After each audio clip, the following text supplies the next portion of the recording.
اللہ رب العزت نے ارشاد فرمایا کہ وَقَضَىٰ رَبُّكَ، کہ تمہارے رب نے حکم دیا ہے کہ اللہ تعبدوا الا ایاہ، کہ عبادت صرف اپنے پروردگار یعنی اپنے اللہ ہی کی کرو.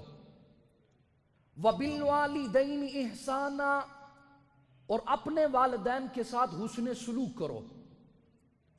کب فرمایا اما یبلغن عندک الکبر احدہما او کلاہما، فرمایا اگر یہ دونوں یا دونوں میں سے کوئی ایک تمہارے ہوتے ہوئے یہ بڑھاپے کی عمر کو پہنچ جائیں تو فلا تقل لہما اف، تو فرمایا ان کے سامنے تم نے اف تک بھی نہیں کہنا. فلا تقل لہما اف ولا تنہرہما، اور فرمایا نہ تو انہیں اف کہنا ہے اور نہ ہی اپنے والدین کو جھڑکنا ہے.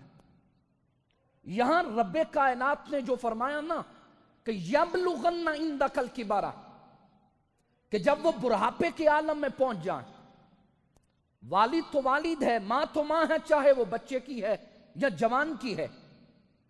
یہاں جوان کو حسن سلوک کا حکم کیوں دیا جا رہا؟ اس لیے کہ بچپن اور نابالغی کی عمر میں تو بچہ والدین کا محتاج ہوتا ہے، وہ کیا حسن سلوک کرے گا. لیکن بڑھاپے کی عمر میں جب انسان جاتا ہے، اخلاق، اطوار، عادات دوبارہ بچوں والی ہو جاتی ہیں. پھر وہ جیسے بچہ ضد کرتا ہے ایسے بڑھاپے کی عمر میں والدین ضد کرتے ہیں. تو حکم ہوا کہ اس وقت تمہیں حکم ہوا، فرمایا والدین کی کسی بات کے آگے نہ تو تم نے اف کہنا ہے اور نہ ہی والدین کو جھڑکنا ہے. اللہ کرنا کیا ہے؟ فرمایا وَقُلْ لَهُمَا قَوْلًا كَرِيمًا، ہاں جب بھی تو نے اپنے والدین سے بات کرنی ہے ستھری، صاف اور سادہ بات اپنے والدین کے ساتھ کر رہے ہیں. ستھری بات اپنے والدین سے کرنی. تیری زبان سے جب بھی والدین کے سامنے جملے نکلیں تو فرمایا کریمہ، حسن والے جملے نکلنے چاہیے، شفقت والے جملے نکلنے چاہیے، رحمت والے جملے تیری زبان سے نکلنے چاہیے. اور پھر فرمایا وَخْفِضْ، ایک تو پہلے حکم ہوا کہ اپنے والدین کے ساتھ حسن سلوک کرو. اب اگلی ہی آیت میں پروردگار عالم نے ارشاد فرمایا وَخْفِضْ لَهُمَا جَنَاحَ الذُّلِّ مِنَ الرَّحْمَةِ، فرمایا کہ ان کے لیے نرم دلی سے عاجزی کا بازو پھیلا دو، عاجزی کا بازو جھکا دو. دنیا داروں کے سامنے تو حافظ قرآن ہے، دنیا داروں کے سامنے تو ویل ایجوکیٹڈ ہے، دنیا داروں کے سامنے تو ایک فیکٹری کا مالک ہے، لیکن اپنی والدہ اور اپنے والد کے سامنے تو ایک نوکر ہے، والدین کے سامنے تو ایک نوکر ہے. فرمایا کہ اگر تمہارے والدین تمہیں بیچنا بھی چاہے تو صالح اولاد وہ ہے کہ جو دوسرا جملہ بھی اپنی زبان سے ادا نہ کرے. آج ہمارے یہ جو اولڈ ایج ہوم ہے نا، ان میں اضافہ ہو گیا. وہ مالکان کہتے خدا کے بندو ہمارے پاس اتنے وسائل نہیں، اپنے والدین کی حفاظت تم خود کرو. میں کہتا ہوں ایک دور یہ ہے کہ جب والدین کو بابانگے دہن والدین کی بے عزتی اور توہین کی جاتی ہے، لیکن ایک نظر آپ کبھی کعبہ کے صحراؤں میں ڈالیں کہ ایک باپ اپنے جوان بچے سے کہتا پتر میں نے خواب میں دیکھا ہے کہ میں تیرے گردن پہ چھری چلا رہا ہوں، پتر بتا تیرا کیا ارادہ ہے. تو جوان جب جوانی کی عمر اور اسے شعلے کے ساتھ تعبیر کیا گیا تو پتہ بیٹے نے کیا کہا؟ باپ سے کہا ابا جی آپ بے فکر ہو جائیں، جیسے آپ کو اللہ رب العزت نے حکم دیا ہے میں آپ کے لیے تیار ہوں، میری جان کے ساتھ آپ جو بھی کرنا چاہیں میں تیار ہوں، انشاءاللہ آپ مجھے صبر کرنے والا پائیں گے. ایک وقت تو یہ تھا کہ باپ چھری چلانا چاہتا، آج باپ کہنا کہ بیٹا پانی پلا دو تو مجھے اور آپ کو تنگی ہونا شروع ہو جاتی. لیکن پاک کلام نے کیا حکم دیا اور فرمایا کہ ساری زندگی تو والدین کے ساتھ حسن سلوک کرتا رہے، لیکن تو والدین کے حسن سلوک کا حق ادا نہ کر سکے گا جب حق ادا نہ کر سکے گا تو پھر مالک کیا حکم ہے؟ فرمایا وَقُلْ رَبِّ ارْحَمْهُمَا كَمَا رَبَّيَانِي صَغِيرًا. پھر ان کے لیے ہاتھ اٹھا کے دعا مانگ، اے اللہ میرے ان دونوں والدین پر رحم فرما جس طرح انہوں نے بچپن میں مجھے پالا ہے. وہ وقت جب نہ میں اپنی مرضی سے کھا سکتا تھا، نہ اپنی مرضی سے پی سکتا تھا، نہ چل سکتا تھا، کوئی ضرورت بھی اپنی مرضی کے مطابق ادا نہیں کر سکتا تھا. میں والدین کے مرہون منت تھا. میرے والدین نے کتنے ستھرے طریقے سے مجھے آج پروان چرایا اور میں جوانی اور بلوغت کی عمر کو چھو رہا ہوں. اے اللہ جس طرح انہوں نے مجھے رحمت کے ساتھ پالا، اے اللہ تم بھی میرے والدین پہ رحمت فرما. بچپن میں جب باپ اور ماں گھر آتی ہیں نا تو یہاں کسی جگہ جانا ہو تو بچے والدین سے فرمائش کرتے ہیں کہ ابا یہ چیز لے کر آنا، ابا یہ چیز لے کر آنا. جب وہ گھر آئیں تو بچے والدین کے ہاتھ کو دیکھتے ہیں کہ ابا کیا لے کر آیا. وہ تو تیرے والد کا زمانہ تھا، وہ تو جب باہر جاتا تھا تیرے لیے کوئی چیز لے کر آتا تھا. آج تیرے حسن سلوک کی باری آئی ہے. بتا تو کتنی دفعہ گھر اس عالم میں گیا ہے کہ تیرے ہاتھ میں اپنے والدین کی خدمت کے لیے ایک شاپر موجود تھا. آج تیرا وقت ہے کہ جس طرح تیرے والدین نے تیری خدمت کی تھی آج تو نے اپنے والدین کی خدمت کرنی ہے. حضرت عبداللہ ابن عباس رضی اللہ تعالیٰ عنہ ارشاد فرماتے ہیں کہ پاک کلام میں 3 آیتیں اس طرح اتری کہ ان میں سے ہر ایک دوسری کے ساتھ ملی ہوئی ہے. ایک بات دوسری کے ساتھ ملی ہوئی ہے اور ایک بات دوسری کے بغیر قبول کوئی نہیں. آپ نے فرمایا، اللہ رب العزت نے ارشاد فرمایا اطیعوا اللہ و اطیعوا الرسول، کہ اطاعت کرو اللہ کی اور اطاعت کرو اللہ کے رسول کی. آپ نے فرمایا جو بندہ اللہ کی تو اطاعت کرے لیکن اللہ کے رسول کی اطاعت نہ کرے تو پروردگار عالم اپنی اطاعت بھی قبول نہیں فرماتا. فرمایا نمبر 2، اللہ رب العزت نے ارشاد فرمایا وَأَقِيمُوا الصَّلَاةَ وَآتُوا الزَّكَاةَ، فرمایا کہ نماز قائم کرو اور زکوٰۃ ادا کرو. فرمایا جو بندہ نماز تو پڑھتا ہے لیکن زکوٰۃ نہیں دیتا اللہ رب العزت اس کی نماز کو بھی قبول نہیں فرماتا. اور فرمایا کہ نمبر 3، اللہ رب العزت نے ارشاد فرمایا کہ انشکر لی والی والدی، فرمایا میرا شکریہ ادا کرو اور اپنے والدین کا شکریہ ادا کرو. فرمایا جو اللہ کا تو شکر ادا کرتا ہے لیکن اپنے والدین کا شکر ادا نہیں کرتا تو اللہ اپنا شکر بھی قبول نہیں فرماتا. یعنی والدین کا شکر ادا کرنے کا حکم دیا گیا. آگے آپ پڑھیں نا تو اللہ رب العزت کیا ارشاد فرماتا ہے؟ فرمایا الی المصیر، فرمایا کہ اگر میں نے تجھے حکم دیا کہ میرا بھی شکریہ ادا کرنا، اپنے والدین کا بھی شکریہ ادا کرنا، اگر تم میرا شکریہ ادا نہیں کرے گا، والدین کا شکریہ ادا نہیں کرے گا تو پھر سن لیں یہ جو زندگی میں نے تجھے عطا فرمائی ہے یہ چند دنوں کی مہمان ہے، اس کے بعد الی المصیر، تجھے اپنے رب کی عدالت میں پیش ہونا ہے اور تیرا رب تجھ سے پوچھے گا بندے میں نے تجھے حکم دیا تھا کہ والدین کے ساتھ حسن سلوک کرنا، ان کا شکریہ ادا کرنا، تو نے والدین کا شکریہ کیوں ادا نہ کیا؟ اور اس سے قبل نمازی نماز اس لیے پڑھتا ہے کہ رب راضی ہو جائے، حاجی حاجی اس لیے کرتا ہے کہ رب راضی ہو جائے، سخی سخاوت اس لیے کرتا ہے کہ رب راضی ہو جائے، روزے دار روزہ اس لیے رکھتا ہے کہ رب راضی ہو جائے، لیکن کسی ایک کو بھی نہیں پتا کہ ہمارا رب ہم سے راضی ہے کہ ناراض ہے. کوئی نمازی کہہ سکتا ہے کہ میرا رب مجھ سے راضی ہے؟ کوئی حاجی کہہ سکتا ہے کہ میرا رب مجھ سے راضی ہے؟ کوئی سخی کہہ سکتا ہے، کوئی شہید کہہ سکتا ہے کہ میرا رب مجھ سے راضی ہے؟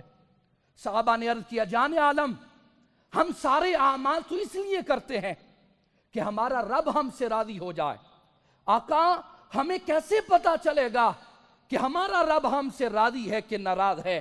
سرور عالم نے ارشاد فرمایا صحابہ اگر یہ دیکھنا چاہو کہ تمہارا رب تم سے راضی ہے کہ ناراض ہے تو فرمایا اپنے والدین کو دیکھ لینا، اگر تمہارے والدین تم پہ راضی ہیں تو سمجھ لینا عرش و فرشوں کا رب بھی تم پر راضی ہے۔ میں اور آپ اب یہاں بیٹھے بیٹھے دیکھ سکتے ہیں، سارے اپنا محاسبہ کر سکتے ہیں کہ کہیں میں اور آپ اپنے رب کو ناراض کر کے مسجد میں دوبارہ اسی کی تو منانے نہیں آئے۔ اللہ کہتا ہے بندے میں مسجد میں نہیں مانوں گا، میں مانوں گا تو تیرے گھر میں جو میں نے تجھے نعمت عطا کی ہے، میں اس نعمت کے صدقے تجھ سے راضی ہو جاؤں گا۔ یہ تو ایک رخ ہے نا۔ فرمایا اگر دیکھ لو تمہارے والدین ناراض ہیں تو فرمایا سمجھ لینا کہ تمہارا رب بھی تم سے ناراض ہے۔ صاحبو نمازیں، روزہ، زکوٰۃ، حج، رمضان، قرآن کوئی فائدہ نہیں دے گا جب اگر تمہارے اوپر تمہارے والدین ناراض ہوئے۔ آج کے جمعہ کا پیغام یہ ہے کہ یہ وہ بابرکت مہینہ اور شب قدر اور شب برات جیسی بابرکت راتیں جو اللہ مجھے اور تجھے عطا فرما رہا ہے۔ اللہ سبھی کی بخشش فرما دیتا ہے، لیکن اللہ والدین کے نافرمان کی بخشش نہیں فرماتا۔ یاد رکھو حضرت ابو امامہ باہلی رضی اللہ تعالیٰ عنہ بارگاہ اقدس میں پیش ہوئے، عرض کی جان عالم مجھے بتائیں کہ اولاد پر والدین کے کیا حقوق ہیں؟ میری سرکار نے ارشاد فرمایا ہما جنتکا و نارکا، فرمایا سن والدین تیری جنت بھی ہیں تیری جہنم بھی ہیں۔ فرمایا خدمت کرو گے تو اللہ جنت عطا فرمائے گا، نافرمانی کرو گے تو جہنم تمہارا ٹھکانہ بنا دیا جائے گا۔ مجھے اور آپ کو غور کرنا ہے، اور ان بابرکت لمحات میں آج رب کے حضور وعدہ کرنا ہے کہ مالک اگر کوتاہیاں ہو گئیں تو سو ہو گئیں، آج کے بعد والدین کی نافرمانی نہیں کروں گا۔ حضرت عبداللہ ابن مسعود رضی اللہ تعالیٰ عنہ فرماتے ہیں ایک شخص نے بارگاہ اقدس میں حاضر ہو کر عرض کی جان عالم اللہ رب العزت کو سب سے محبوب عمل کون سا ہے؟ یعنی اللہ کو سب سے محبوب عمل کون سا ہے؟ میری سرکار نے فرمایا وقت پر نماز پڑھنا۔ عرض کی جان عالم اس کے بعد؟ میری سرکار نے ارشاد فرمایا بر الوالدین، والدین کے ساتھ حسن سلوک کرنا۔ عرض کی جان عالم اس کے بعد؟ میری سرکار نے فرمایا اللہ کی راہ میں جہاد کرنا۔ یاد رکھو، غور کرو کہ وہ جہاد کہ یہ زندگی ہی تو انسان کے پاس ہے نا، یہ زندگی ایک بندہ اللہ کے نام کر رہا ہے، اللہ کو اس سے زیادہ محبوب یہ ہے کہ اس کا بندہ اپنے والدین کے ساتھ حسن سلوک کرے، اچھا سلوک کرے۔ ایک بندہ بارگاہ اقدس میں پیش ہوا اور عرض کرنے لگا کہ جان عالم میرے دل میں جہاد کرنے کی خواہش ہے، لیکن آقا جہاد کرنے کی طاقت کوئی نہیں، میرے لیے کیا حکم ہے؟ سرور عالم نے ارشاد فرمایا تمہارے والدین زندہ ہیں؟ عرض کرنے لگا جان عالم والد کا انتقال ہو گیا ہے، والدہ زندہ ہے۔ میری سرکار نے فرمایا جا کے اپنی والدہ کے ساتھ حسن سلوک کر، اپنی والدہ کی خدمت کر، اللہ رب العزت تمہیں حج کرنے کا ثواب بھی عطا فرمائے گا، عمرہ کرنے کا ثواب بھی عطا فرمائے گا، اور اپنی راہ میں جہاد کرنے کا ثواب بھی عطا فرمائے گا۔ یعنی ایک نیکی صرف کی ہے اس نے، والدین کے ساتھ اس نے سلوک کرنا، تو اللہ رب العزت نے 3 اسے میجر جو ثواب ہے اللہ رب العزت نے اسے عطا فرما دی۔ حج بھی اس کے نامہ اعمال میں آ گیا، عمرہ بھی اس کے نامہ اعمال میں، اور پھر جہاد وہ بھی اس کے نامہ اعمال میں آ گیا۔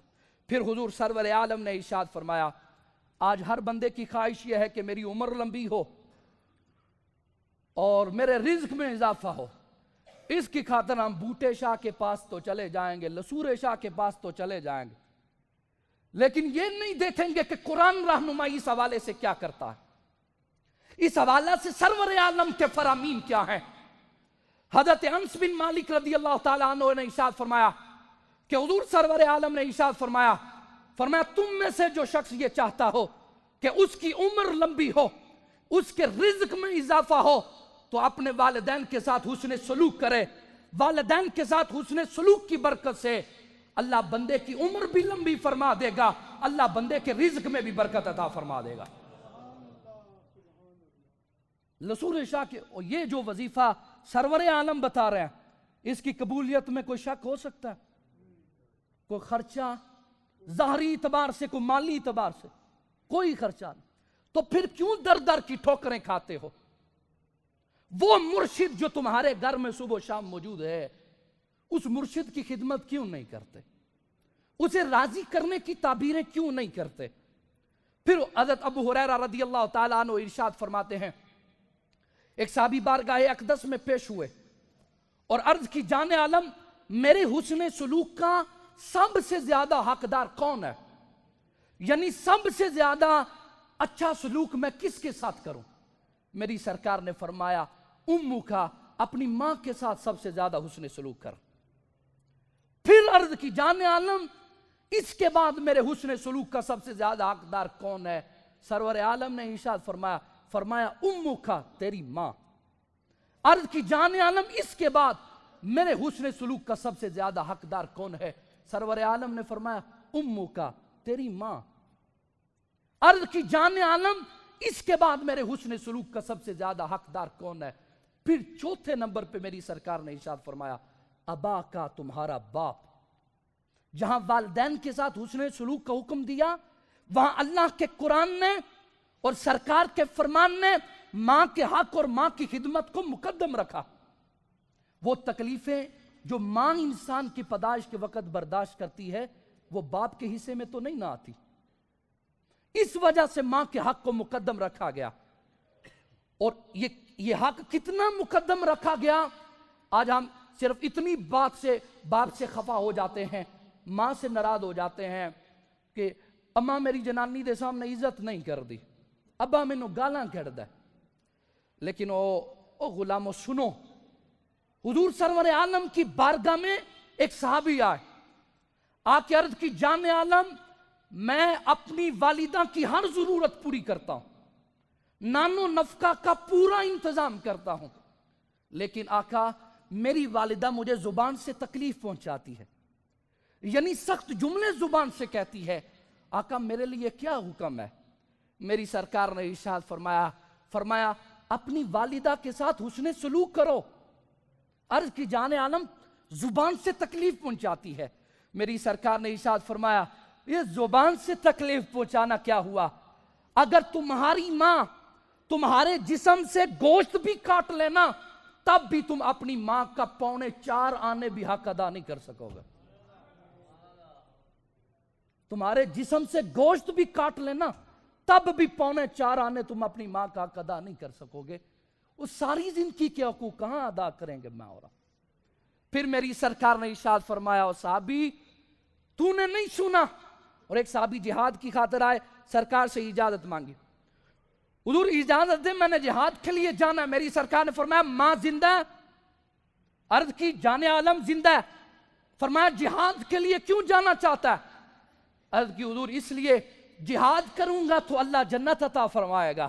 میری سرکار نے فرمایا گھر لوٹ جا، تو نے نہیں سنا کہ الجنت تحت اقدام الامہات، جنت تو ماں کے قدموں کے نیچے رکھ دی گئی ہے۔ جنت تو اللہ نے ماں کی فرما برداری میں رکھ دی۔ جس جنت کو ڈھونڈنے کے لیے تو میدان جہاد میں آیا ہے، وہ جنت تو تیرے گھر میں موجود ہے۔ جا کے اپنی ماں کی خدمت کر کے جنت کما لے۔ حضرت عبداللہ ابن عمر رضی اللہ تعالیٰ عنہ فرماتے ہیں کہ صحابی بارگاہ اقدس میں پیش ہوئے اور پیش ہو کر عرض کی جان عالم میں نے اپنی والدہ کو ایسے راستے پر، اور اس وقت کہ جب سورج آگ برسا رہا تھا اور زمین تپ رہی تھی، آقا زمین اتنی تپ رہی تھی کہ اگر وہاں گوشت کا ایک ٹکڑا رکھا جاتا نا، وہ بھی بن کر کباب ہو جاتا۔ آقا میں نے اپنی والدہ کو اس تپتی زمین پر 6 میل میں نے اپنی والدہ کو اپنے کندھوں پر سوار کر کے سفر کروایا۔ آقا کیا میں نے اپنی والدہ کا حق ادا کر دیا؟ میری سرکار نے ارشاد فرمایا بندے تیری پیدائش کے وقت جو تیری ماں کو تکلیفیں ہوئی تھی، ابھی تو تو نے ایک تکلیف کا حق ادا نہیں کیا، ساری زندگی کے احسانات کا حق کیسے ادا کر سکے گا؟ امیر المومنین جناب عمر بن خطاب رضی اللہ تعالیٰ عنہ کی بارگاہ میں ایک بندہ آیا، کہنے لگا میری ماں بچپن میں مجھے کھلاتی تھی پلاتی تھی، میں نے کہیں جانا ہوتا تھا تو میری سواری میری ماں تھی، اٹھا کے لے جاتی تھی، لیکن آقا اب میری ماں کمزور ہو گئی ہے، نہ تو کھا سکتی ہے نہ پی سکتی ہے، آقا میں خود اسے کھانا کھلاتا ہوں، میں خود اسے پلاتا ہوں، میں اس کی سواری بن گیا ہوں، جہاں میری ماں نے جانا ہوتا ہے میں اپنے کندھوں پہ اٹھا کے لے کر جاتا ہوں۔ آقا کیا میں نے اپنی ماں کا حق ادا کر دیا؟ امیر المومنین نے فرمایا نہیں۔ آقا کیوں؟ وہ جو سب کچھ میری ماں میرے لیے کرتی تھی میں بھی تو کر رہا ہوں۔ میری سرکار نے فرمایا، امیر المومنین فرمانے لگے، او بندے جب تیری ماں تیرے ساتھ یہ سارا حسن سلوک کرتی تھی نا، وہ ساتھ تیری درازی عمر کی دعائیں بھی مانگتی تھی، اللہ میرے پتر کو لمبی عمر عطا فرمانا۔ آج جب تجھ پہ وقت آیا ہے تو خدمت تو کر رہا ہے اور ساتھ ہی ساتھ دل میں دعا کر رہا ہے، اللہ کبھی میری ماں کو پردہ عزت کے ساتھ دے دے تو میرے پر بڑا احسان ہوگا۔ یہ ان کی کہانی نہیں ہے، یہ سبھی کی کہانی۔ ہم نے دیکھا ہے بچہ کسی حد تک بیمار ہو کر چلا جائے نا، والدین کبھی بھی یہ توقع اور دعا نہیں کرتے، لیکن تھوڑا سا والدین بیمار ہو جائے نا تو بچے کو مصروفیت سے وقت نکالنا کہ تو کہتا ہے اللہ جو بہتر ہے وہ کر دے، شفا کی دعا نہیں مانگے گے۔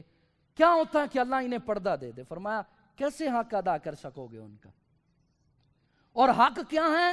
سرور عالم نے ارشاد فرمایا صحابہ سنو، اگر میں عشاء کی نماز پڑھا رہا ہوتا اور عشاء کی نماز میں سورہ فاتحہ کی تلاوت کر رہا ہوتا، اگر میری ماں مجھے آواز دیتی میں نماز توڑ کے جا کے اپنی والدہ کی بات سن کر آتا۔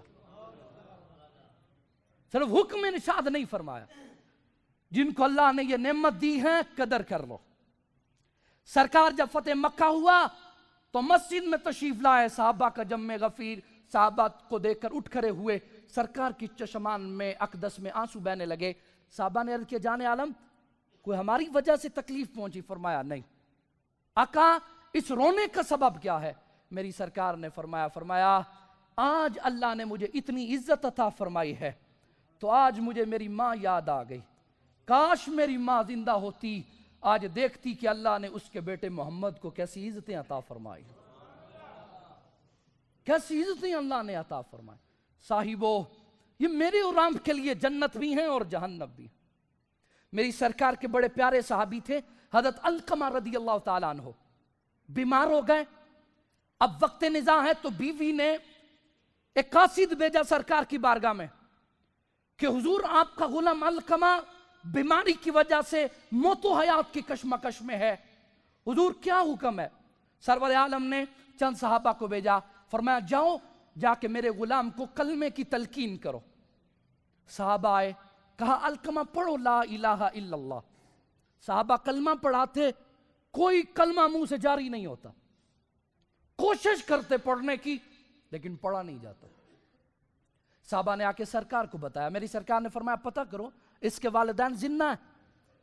صحابہ نے پتہ کیا، عرض کی جان عالم والد انتقال کر گئے، والدہ زندہ۔ فرمایا جاؤ جا کے علقمہ کی والدہ سے کہو کہ تمہیں اللہ کے رسول بلا رہے ہیں، اگر نہیں آ سکتی تو میں خود آ جاتا ہوں۔ حضرت بلال فرماتے ہیں میں جناب علقمہ کی والدہ کے پاس آیا اور آ کر کہا تمہیں رسول اللہ بلا رہے ہیں، اگر نہیں جا سکتی تو رسول اللہ خود آ جاتے ہیں۔ کہا نہیں میں خود چل کے جاؤں گی۔ میری سرکار نے فرمایا علقمہ کی والدہ بتاؤ تمہارے بچے کی کیفیت کیا تھی تمہارے ساتھ؟ عرض کرنے لگی آقا نمازیں بڑی پڑھتا تھا، آقا بڑے روزے رکھتا تھا، حج بھی بڑے شوق سے کرتا تھا، صدقہ و خیرات بھی بڑے شوق سے کرتا تھا۔ میری سرکار نے ارشاد فرمایا بتا تیرے ساتھ اس کا کیا معاملہ تھا، تیرے ساتھ رویہ کیا تھا؟ کہنے لگی آقا میں اس سے ناراض ہوں۔ فرمایا کیوں؟ کہا آقا اپنی بیوی کو میری ذات پر ترجیح دیتا ہے، ہر بات میں بیوی کو پہل بیوی کو پیش کرتا ہے، آقا میرے حقوق میں آقا کوتاہی برتتا ہے۔ میری سرکار نے جناب بلال کو بلایا، فرمایا لکڑیاں کٹھی کرو اور آگ کا ڈھیر لگاؤ، لکڑیوں کٹھی کر کے ڈھیر لگاؤ اور انہیں آگ لگاؤ۔ ماں تھی نا تو پوچھا جناب اس لکڑیوں کا آپ کیا کریں گے؟ میری سرکار نے فرمایا تیرے بچے کو اس آگ میں جلائیں گے۔ عرض کی جان عالم میرا پتر ہے، میں تو جلتا ہوا نہیں دیکھ سکوں گے۔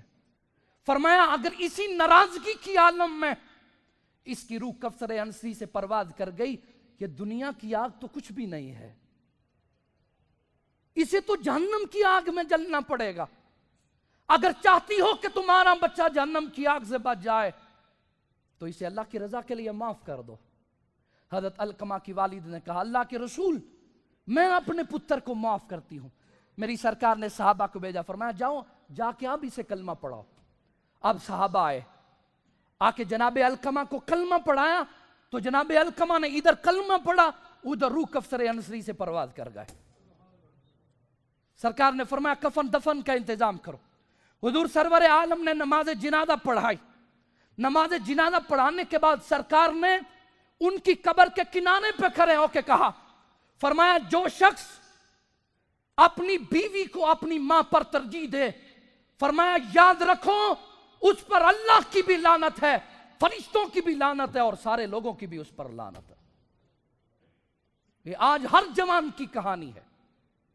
اور پھر میری سرکار نے ارشاد فرمایا, سنو کہ جس کے والدین اس سے ناراض ہیں, اس رب العزت کی قسم جس کے قبضہ قدرت میں محمد کی جان ہے, اگر کسی کے ساتھ اس کے والدین زندہ ہوئے تو نہ اللہ اس کی نماز قبول کرے گا, نہ روزہ قبول کرے گا, نہ اللہ حج قبول کرے گا. کیا کریں گے اتنی مشقتیں کر کے بھی اگر عبادات قبول نہ ہوئی تو؟ اگر کوتاہی ہے تو صاحبو آج اللہ نے موقع دیا ہے تو بس تھوڑی سی کوشش کرنی ہے. والدین ویسے ہی نرم دل ہوتے ہیں. آپ کبھی ابے سے کہہ کر دیکھیں نا کہ ابا جی مجھے معاف کر دیں, تو وہ آپ کو قدموں کو بھی ہاتھ نہیں لگانے, پتر چھڑ, وہ تو اتنا صحیح چاہتے ہیں صرف. لیکن میرے اور آپ کی طرف سے صاحب دیر ہے. حضرت جابر بن عبداللہ رضی اللہ تعالیٰ عنہ فرماتے ہیں کہ ایک جوان اپنا مقدمہ لے کر بارگاہ رسالت میں پیش ہوا. عرض کی جان عالم میں صاحب مال ہوں, میرے پاس مال بھی ہے اور صاحب عیال بھی ہوں, یعنی میرے بال بچے بھی ہیں, لیکن آقا میرے والد میرا سارا مال لینا چاہتے ہیں اور اپنی مرضی کے مطابق خرچ کرنا چاہتے ہیں. اگر میرا والد میرا سارا مال لے لے گا تو میرا اور میرے بچوں کا کیا بنے گا؟ میری سرکار نے ارشاد فرمایا جاؤ اپنے باپ کو بلا کر لاؤ. باپ کو بلا کر لائے. میری سرکار نے فرمایا تیرا بچہ تیری شکایت لگا رہا ہے. عرض کی جان عالم اس سے پوچھیں میں اس کے مال کا کیا کرتا ہوں؟ میں اس کے مال سے اس کی پھوپھیوں کو کچھ حصہ دیتا ہوں, اعزا و اقربا پہ خرچ کرتا ہوں, میں اپنی ذات پہ خرچ کرتا ہوں, اپنے بچوں پر خرچ کرتا ہوں. اتنی دیر میں جناب جبریل بارگاہ اقدس میں پیش ہوئے. آقا یہ جو باپ آپ کے پاس آیا نا, یہ گھر سے آپ کے دربار تک آتے آتے نا کچھ اپنے ذہن میں اشعار بھی سوچ کر آیا ہے جسے ابھی کسی کانوں نے نہیں سنا. آقا اسے کہیں وہ اشعار سنائے. میری سرکار نے فرمایا وہ اشعار جو تم راستے میں آتے آتے اپنے دماغ میں سوچ کر آئے ہو وہ بتاؤ کیا ہے, ان کا مفہوم پیش کرتا ہوں. وہ کہنے لگا کہ آقا میں نے اس بچے کی, یہ بچپن میں تھا, میں نے اس کی ہر ضرورت کو پورا کیا, حتیٰ کہ آقا یہ پروان چرا. آقا جب کبھی یہ بیمار ہو جاتا تو میں بے چینی کی عمر میں ساری رات گزارتا, یہاں تک کہ آقا صبح ہو جاتی. آقا جب یہ بیمار ہوتا میں اتنا روتا کہ گویا تکلیف اس سے نہیں ہو رہی, گویا آقا تکلیف مجھے ہو رہی ہے. آقا میں نے اسے پیار کے ساتھ پالا, آقا میں نے اسے شفقت کے ساتھ پالا, آقا میں نے اس کے لیے اتنے دکھ اٹھائے, آقا مجھے امید تھی کہ یہ میرے بڑھاپے کا میرے لیے سہارا بنے گا. آقا یہ سہارا کیا بنا, یہ تو میرا مقدمہ اور میری شکایت لے کر آپ کے پاس آ گیا. آقا اس نے تو مجھے اتنا بھی حق نہ دیا جتنا حق انسان ایک ہمسائے کو دیتا ہے. ہمسائے کے اوپر بھی بندہ کچھ نہ کچھ اسے دیتا رہتا ہے. آقا اس نے اتنا بھی حق نہ دیا مجھے. وہ باپ یہ اشعار سنا رہے اور میری سرکار کے چشمان نے اقدس میں آنسو بہ رہے ہیں. میری سرکار نے اس جوان کے یوں گلے کو پکڑ کر نا, یوں کپڑوں کو پکڑ کر سینے سے میری سرکار نے جھنجھوڑ کر کہا, فرمایا فَاذْهَبْ أَنْتَ وَمَالُكَ لِأَبِيكَ, فرمایا جا چلا جا, تو بھی اپنے باپ کا ہے اور تیرا مال بھی تیرے باپ کا ہے. میں 4 نیکیاں کر کے والدین کے ساتھ حسن سلوک کر کے کہتا ہوں بلے بلے میں نے بڑا کچھ کر لیا, کیا کریں گے؟ یہ جان بھی باپ کی ہے, یہ جسم بھی باپ کا ہے, اور میری سرکار فرماتے ہیں مال بھی باپ کا ہے, باپ کا ہی مال باپ کو واپس کرنا ہے. پھر حضور سرور عالم نے ارشاد فرمایا فرمایا کہ جب ایک باپ اپنے اولاد کی طرف، اپنے بیٹے کی طرف محبت کی نگاہ سے دیکھتا ہے اور بیٹا اپنے والد کو خوش کرتا ہے. پنگورے میں پڑا ہوا بچہ تو بڑا اچھا لگتا ہے ویسے بھی، لیکن اصل بلوغت میں کہ جب باپ اپنے بیٹے کو دیکھے اور دیکھ کر باپ خوش ہو جائے اپنے بیٹے کو، یعنی اس کا کردار ایسا ہو، والد کا اتنا فرما بردار ہو کہ باپ کہے کیسا اللہ نے مجھے پتر عطا فرمایا، کتنا فرما بردار بیٹا ہے. فرمایا کہ جب باپ اپنے بیٹے کی طرف محبت کی نگاہ سے دیکھے اور بیٹا اپنے باپ کو خوش کر دے تو اللہ رب العزت باپ کی ہر نگاہ پر بیٹے کو ایک غلام آزاد کرنے کا ثواب عطا فرمائے گا. صحابہ نے عرض کیا جان عالم، اگر کوئی باپ اپنی اولاد کی طرف دن میں 360 مرتبہ محبت کی نگاہ سے دیکھے اور اولاد اپنے والدین کو خوش کرے تو کیا 360 غلام آزاد کرنے کا ثواب ملے گا؟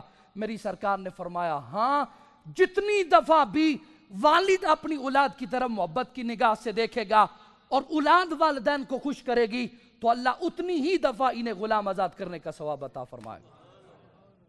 تو جی ابا آکھے کہ پتر فلانی جگہ جانا تھے، اگو آکھے ابا اور مینوں بڑے کام نے، تو وہ دیکھے گا محبت کی نگاہ سے؟ نہیں دیکھے گا. فرما بردار کو دیکھا جاتا ہے. اور پھر فرمایا حضور سرور عالم نے ارشاد فرمایا کہ جو فرما بردار اولاد محبت کی نگاہ سے اپنے والدین کے چہرے کی زیارت کرے گی تو اللہ رب العزت اسے مقبول حج کا ثواب عطا فرمائے گا. صحابہ نے عرض کی جان عالم، اگر کوئی ایک دن میں 100 مرتبہ اپنے والدین کے چہرے کو دیکھے تو میری سرکار نے فرمایا اگر 100 مرتبہ بھی دیکھے گا تو اللہ 100 مرتبہ ہی مقبول حجوں کا ثواب عطا فرمائے گا. میرا رب کتنا کریم ہے، دونوں طرف ہی اولاد کو اجر دے دیا. باپ دیکھ رہا ہے محبت کی نگاہ سے، پھر بھی اولاد کو اجر ہے. اگر اولاد والدین کو محبت کی نگاہ سے دیکھ رہی ہے پھر بھی کنہیں اجر دیا جا رہا ہے؟ اولاد کو اجر. اتنا اجر ہونے کے باوجود بھی کیا کر رہے ہیں؟ پھر کوتاہیاں برت رہے ہیں. یہ تو دنیا ہے. امام قرطبی نے تذکرہ میں لکھا، آپ فرماتے ہیں کل بروز قیامت ایک بندے کو اللہ کی عدالت میں پیش کیا جائے گا، میزان پہ اس کے نامہ اعمال تولے جائیں گے تو اس کی نیکیاں اور بدیاں برابر ہوں گی. اللہ رب العزت بندے سے فرمائے گا بندے نہ تو جنتی ہے نہ جہنمی ہے. جب پروردگار عالم یہ فرمائے گا نا تو اتنی دیر میں ایک فرشتہ ایک صحیفہ لائے گا اور صحیفہ لا کے اس کے نامہ اعمال میں رکھ دے گا تو اس کا گناہوں والا پلڑا بھاری ہو جائے گا. اب پلڑا بھاری ہوا تو پروردگار عالم حکم دیں گے اسے جہنم کی طرف لے جا. جب فرشتے جہنم کی طرف لے کر جا رہے ہوں گے نا تو وہ پروردگار عالم سے عرض کرے گا مالک مجھے عذاب جہنم سے نجات عطا فرما دے. میرا پروردگار عالم فرمائے گا اسے واپس بلا لو. جب واپس بلائے گا نا تو میرا پروردگار عالم اس سے کہے گا تو کس حیثیت سے مجھے کہہ رہا ہے کیا میرے رب مجھے عذاب جہنم سے رہائی عطا فرما دے؟ وہ عرض کرے گا مالک میں تو باپ کا نافرمان ہوں ہی، میرے لیے تو یہ حکم ہو گیا کہ میں نے جنت جہنم میں جانا ہی جانا ہے، لیکن آقا میں دیکھ رہا ہوں کہ میرے بابے کے اعمال بھی اس قدر نہیں ہیں کہ وہ جنت میں جائے، تو میرے باپ کے اعمال اسی قابل ہیں کہ وہ جہنم میں آئے گا. تو اللہ دوبارہ درخواست اس لیے تیرے حضور کر رہا ہوں کہ اے میرے مالک مجھے دگنی سزا دے دے لیکن میرے والد کو جہنم نہ دینا، میرے اعمال کے بدلے میرے والد کو جنت عطا فرما دے. یعنی بروز حشر ایک جوان اپنے والد کے لیے سفارش کرے گا، کہے گا اللہ جو والد کو سزا دینی ہے وہ مجھے دے دے، میرے اعمال میرے والد کو دے دے اور میرے والد کو جنت میں بھیج دے اور مجھے جہنم میں بھیج دے. پروردگار عالم فرمائے گا اے بندے تو نے دنیا میں تو اپنے والد کے ساتھ حسن سلوک نہ کیا، لیکن آج جب ہر بندے کو ایک ایک نیکی کی ضرورت ہے، آج تو اپنے والد کے ساتھ حسن سلوک کر رہا ہے، آج بھی تجھے میں اپنے والد کے ساتھ حسن سلوک کرنے کا انعام یہ دے رہا ہوں. جا تو نے اپنے والد کے ساتھ حسن سلوک کیا، جا اپنے والد کا بازو پکڑ تو بھی جنت میں داخل ہو جا، اپنے والد کو ساتھ جنت میں لے جا۔ اگر وہاں جا کر اللہ رب العزت اتنی کرم نوازیاں فرماتا ہے تو یہ تو ویسے ہی نیکیاں کرنے کی جگہ۔ صاحب اولاد بھی ہیں تو ہر بندہ یہ چاہتا ہے کہ میری اولاد میری عزت کرے، ایسی ہے کہ نہیں؟ ہر بندہ چاہتا ہے نا۔ ایک نسخہ میری سرکار نے ارشاد فرمایا، حضور سرور عالم نے ارشاد فرمایا برّو آباءکم تبرکم ابناءکم، فرمایا کہ اپنے والدین کے ساتھ حسن سلوک کرو، تمہاری اولادیں بھی تمہارے ساتھ حسن سلوک کریں گے۔ اگر جیسا سلوک تم اپنے والدین کے ساتھ کر رہے ہو ویسا سلوک تمہارے ساتھ ہوگا۔ اگر تم آج والدین کی نافرمانی کر رہے ہو تو تمہارے ساتھ بھی تمہاری اولادیں نافرمانی ہی کریں گی۔ تو فرمایا، مفسرین نے لکھا سزا اور جزا کا معاملہ اللہ نے بروز حشر پر موقوف کر دیا، لیکن یہ والدین کی نافرمانی ایسا گناہ ہے کہ جس کی سزا اللہ رب العزت بندے کو دنیا میں ہی عطا فرما دیتا، اور اسی کئی مثالیں میرے اور آپ کے سامنے ہیں۔ وقت ہوا چاہتا ہے، دعا اللہ مجھے آپ کو عمل کی توفیق عطا فرمائے۔ زندگی نے اگر ساتھ دیا ہے تو یہ بڑا حساس مسئلہ ہے، اگر کوئی کوتاہی اس معاملے میں ہے تو بابرکت لمحات ہیں، والدین سے معافی مانگ لینی چاہیے۔ اللہ رب العزت مجھے آپ کو عمل کی توفیق عطا فرمائے۔ وآخر دعوانا ان الحمد للہ رب العالمین۔